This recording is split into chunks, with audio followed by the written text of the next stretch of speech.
the most dangerous modification you can do to your motorcycle. Let's go for a ride.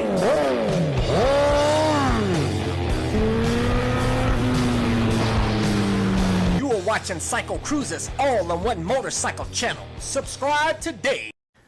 Before I get into the most dangerous modification you can do to your motorcycle, I want to give you an update on my WR250R for those of you that have been asking me. I did put some of the black plastics on. As you can see here, the bike is going to look completely different. I got a new headlight. I'm not going to show you the new headlight until I reveal the bike, but it has auxiliary LED lights on it, and I've got a switch on the bar pad.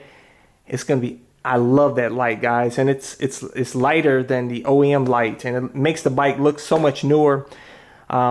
But I'm not just making changes to the looks. I've got some performance upgrades that I'll be doing. Right now I'm getting ready to take the front forks off and the rear shock, sending that over to GoRace.com. They're going to rebuild it, revalve it.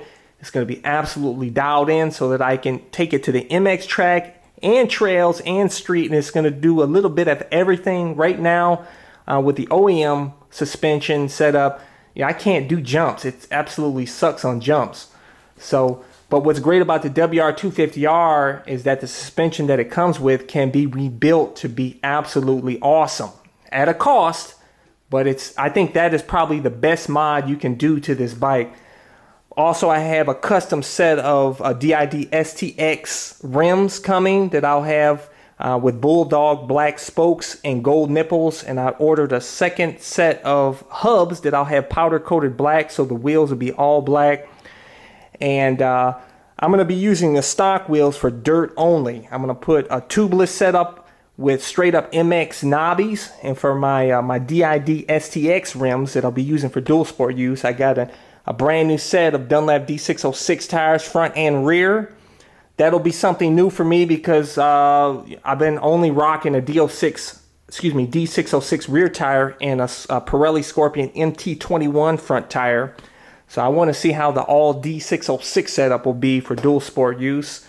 Also, I got a couple of new sprockets. I got a super lightweight aluminum 47 tooth rear sprocket, and also a counter sprocket there that's ultra lightweight, and also it helps fling mud off. I took some parts off the bike to lighten it up, which I'll go over when I reveal the bike. And I'm thinking I might put an Athena big bore kit on. I don't know if I want to go that route because I don't know if I want to. I have to do some research to see how reliable the bike is with that, because I'm not really craving that much power, but it would be cool to have a little bump extra in power, but I don't know how much weight that adds. Really, I'm focused on, I'm trying to get this bike down to at least 285 pounds.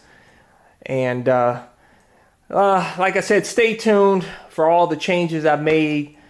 But as far as the most dangerous modification you can do to your bike, which I was getting ready to do, but I did some research and I realized it's not such a smart modification, is to eliminate the kickstand switch. This switch here, which plugs up into here. It's set up so that you don't leave your kickstand down while you're riding. Which some of you guys may think, so you leave it down, it's not a big deal. Well, you know what, guys? Google motorcycle kickstand down accidents.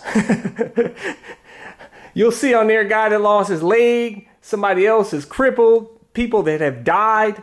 Because there's been a few times where I've tried to take off with a bike with the kickstand down, but luckily with the kickstand switch, it wouldn't allow me to do it. But I tell you, if you ride around with the kickstand down, and you try to go and lean, do a knee slide on your sport bike or something, and that kickstand hits down, you can lose control of your bike, and it can set you up for a real fooked up day. Like I said, go do some Google searching, guys, and YouTube videos with motorcycle accidents with the kickstand down. Leave that kickstand switch on, man. I know, I was going to remove it because sometimes you'll get dirt up underneath there and it can cause problems. You got to clean it, but I'd rather have clean that switch off and ensure that I don't ride off with this kickstand down on the street, than to worry about the bike not starting out there, off-road or whatnot. Like I said, usually it's not a switch failure. It's just because there's some dirt or something clogging up the switch. but keep that on your bike. I know some of you guys even remove it off your sport bikes and cruisers and stuff. I don't know, maybe to save the weight. I mean, what are we talking about? Probably like 2 ounces of weight. I mean, I'd rather have that 2 ounces of weight on there and it saved my life, man. You know, I think some of you guys go to the extremes on you know, trying to lose some weight on your bikes and all. But, and I know some people have had maybe some switch failures or something, but usually it's not the case. Usually it's just because it's clogged up with dirt or something or whatnot, or maybe you pulled on the wire and it shorted or something. But keep that switch on, guys. It could just save your life, save your leg, keep you from a wheelchair. You know what I'm saying, man? Like I said, I'm all about staying safe out here so I can keep riding another day.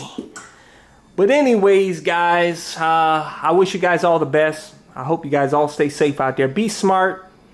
And for those of you guys who want to get my gear, you know, my camo pants, my helmet, my gloves, all my stuff, I always include links in the description and comment section of my videos.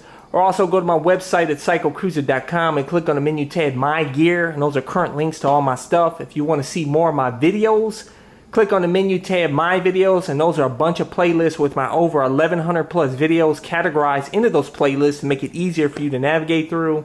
Hey, hit thumbs up if you like this video. Share this video with your friends. Share it with everybody, guys, to help keep them safe. Do not remove that kickstand switch, man. Keep it there. It's there for a reason, to save your life.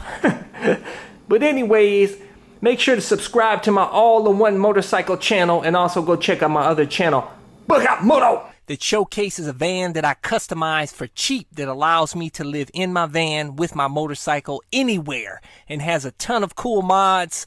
And that channel has everything from build videos, trip videos, anything and everything Moto. As a courtesy, I included 2 video playlists, one for new riders, and those are all of the videos I've done over the years that I feel are helpful for new riders, and also my popular videos playlist. Hey, hit the subscribe button. I appreciate it. Take care.